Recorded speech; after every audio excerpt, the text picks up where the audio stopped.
नमस्कार। आकाशवाणी जयपुर अजमेर से प्रस्तुत हैं प्रादेशिक समाचार।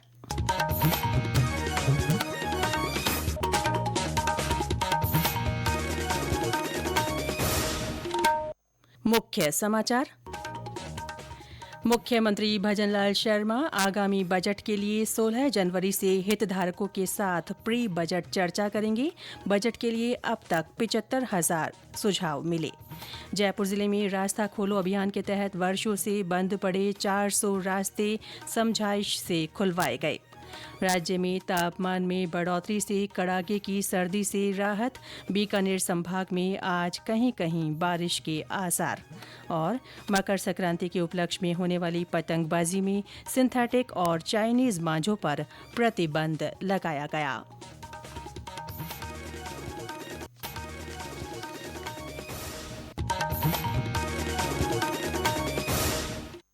समाचारों के साथ मैं रितिका गुप्ता। और अब समाचार विस्तार से। राज्य सरकार वर्ष 2025-2026 बजट के लिए रूपरेखा तैयार कर रही है। विकसित राजस्थान के संकल्प को केंद्र में रखकर इसके लिए विभिन्न वर्गों से सुझाव लिए जा रहे हैं। 10 जनवरी तक ऑनलाइन सुझाव भेजे जा सकते हैं। इसके अलावा मुख्यमंत्री भजनलाल शर्मा 16 जनवरी से हितधारकों के साथ आगामी बजट के लिए प्री बजट चर्चा करेंगे। इनमें कर्मचारी संघों, चिकित्सा क्षेत्र, जनजातीय क्षेत्र, उद्योग और सेवा कर सलाहकारों, व्यापार जगत के प्रतिनिधियों के साथ विचार विमर्श किया जाएगा। इसके अलावा युवा, खेल क्षेत्र तथा महिला प्रतिनिधियों और किसान पशुपालकों, डेयरी संगठनों, स्वयंसेवी संगठनों से भी सुझाव लिए जाएंगे। गौरतलब है कि वित्त विभाग की वेबसाइट पर दर्ज किए जा रहे ऑनलाइन सुझावों में अब तक 75,000 सुझाव मिल चुके हैं। लोकसभा अध्यक्ष ओम बिरला ने आज कोटा के श्रीनाथपुरम में स्पोर्ट्स कॉम्प्लेक्स का निरीक्षण किया। उन्होंने अधिकारियों को सिंथेटिक ट्रैक और वॉकिंग ट्रैक बनाने के निर्देश दिए। इससे पहले श्री बिरला ने कल महिला सशक्तिकरण और शिक्षा पर आयोजित एक कार्यक्रम में हिस्सा लिया। इस मौके पर श्री बिरला ने कहा कि शिक्षित समाज ही सशक्त समाज होता है।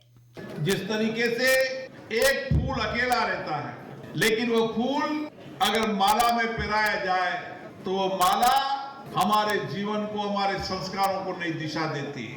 और सत्य की माला, अच्छे विचारों की माला, अच्छे विचारों का समाज हमेशा हर समाज को मार्गदर्शन भी करता है, नई दिशा भी देता है।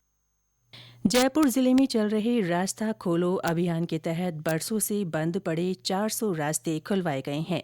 जिला प्रशासन ने समझाइश और सहमति से महज 50 दिनों में गांवों और ढाणियों में ये रास्ते खुलवाने में कामयाबी हासिल की है।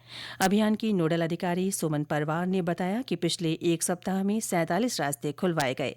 उन्होंने बताया कि जिला कलेक्टर डॉ जितेंद्र कुमार सोनी ने खोले गए रास्तों पर ग्रेवल सीसी रोड बनवाने की कार्रवाई भी जल्द करवाने के निर्देश दिए हैं।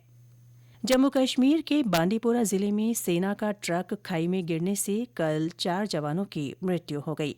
इनमें से एक जवान बहरोड के रिवाली गांव का है। 27 वर्षीय जवान नीतीश यादव की पार्थिव देह आज उनके पैतृक गांव पहुंचेगी। प्रधानमंत्री नरेंद्र मोदी के अगले महीने होने वाले परीक्षा पे चर्चा कार्यक्रम के लिए तैयारियां की जा रही हैं। इस बीच एक वीडियो संदेश में श्री मोदी ने कहा है कि विद्यार्थी परीक्षा के कारण ही तनाव में नहीं आते, उन पर परीक्षा के अलावा महत्वाकांक्षाओं और अपेक्षाओं का अधिक बोझ होता है। आपके अंदर एक आकांक्षा पड़ी हुई है कि मुझे ये बनना है। उस बनने के लिए ये एग्जाम मेरे लिए जीवन मरण का मुद्दा है।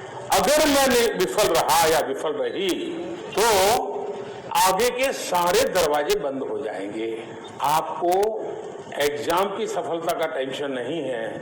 आपने खुद को एक कैरियर के साथ जो आइडेंटिफाई कर दिया है, ये टेंशन है।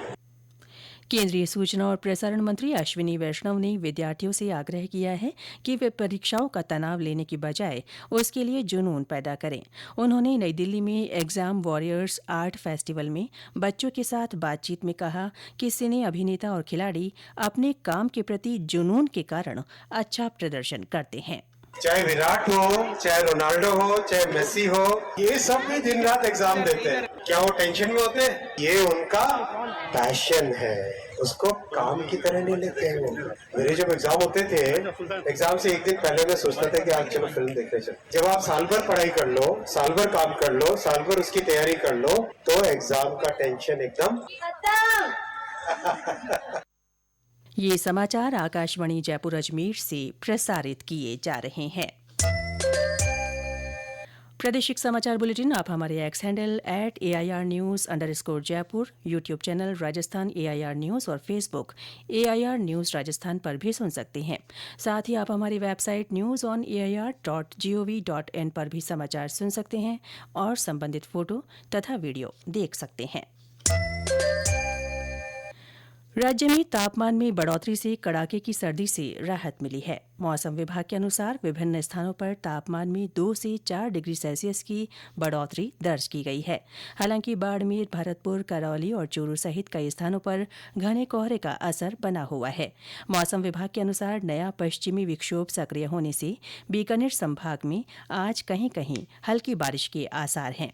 देश के उत्तरी क्षेत्र में घने कोहरे के कारण कई ट्रेनों की आवाजाही प्रभावित हुई है। भारतीय रेलवे के अनुसार दिल्ली आने वाली लगभग 40 ट्रेनें 5 घंटे तक की देरी से चल रही हैं। साथ ही रेलवे ने यात्रियों को अपनी ट्रेन यात्रा के लिए स्टेशन पर पहुंचने से पहले ट्रेनों की ताज़ा स्थिति जान लेने की सलाह दी है। चिकित्सा शिक्षा विभाग में शिक्षकों के तबादले की प्रक्रिया ऑनलाइन होगी। इस बारे में विभाग की ओर से सर्कुलर जारी किया गया है। इसके अनुसार स्थानांतरण प्रक्रिया को पारदर्शी रखने के लिए ऑनलाइन आवेदन आमंत्रित किए गए हैं। आवेदन की अंतिम तारीख 7 जनवरी है। परिपत्र में स्पष्ट किया गया है कि पहले जिस किसी भी चिकित्सक शिक्षक ने व्यक्तिगत रूप से उपस्थित होकर ईमेल या अन्य किसी भी माध्यम से आवेदन किया है, उन्हें भी राजकाज ऐप के माध्यम से आवेदन करना अनिवार्य होगा। मकर संक्रांति के उपलक्ष्य में होने वाली पतंगबाजी को देखते हुए आम लोगों और पक्षियों की सुविधा के लिए एडवाइजरी जारी की गई है।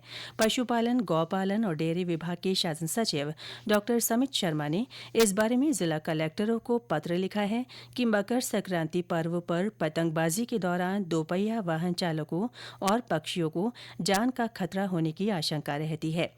सिंथेटिक और कांच की कोटिंग वाले मांझे से दुर्घटना की संभावना रहती है। ऐसे में इन पर तत्काल प्रभाव से रोक लगाना आवश्यक है। उन्होंने सभी जिला कलेक्टर्स को राष्ट्रीय ग्रीन ट्रिब्यूनल एनजीटी के आदेशों की अनुपालना में नायलॉन और चाइनीज मांझे पर प्रतिबंध लगाने के निर्देश दिए। इस तरह के मांझे के निर्माण, भंडारण, बिक्री और उपयोग पर भी रोक रहेगी।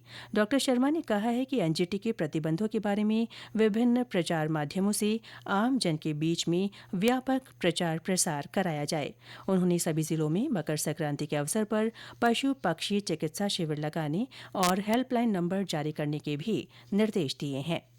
जोधपुर में 9 जनवरी से आयोजित होने वाले पश्चिमी राजस्थान हस्तशिल्प उत्सव के लिए तैयारियां की जा रही है।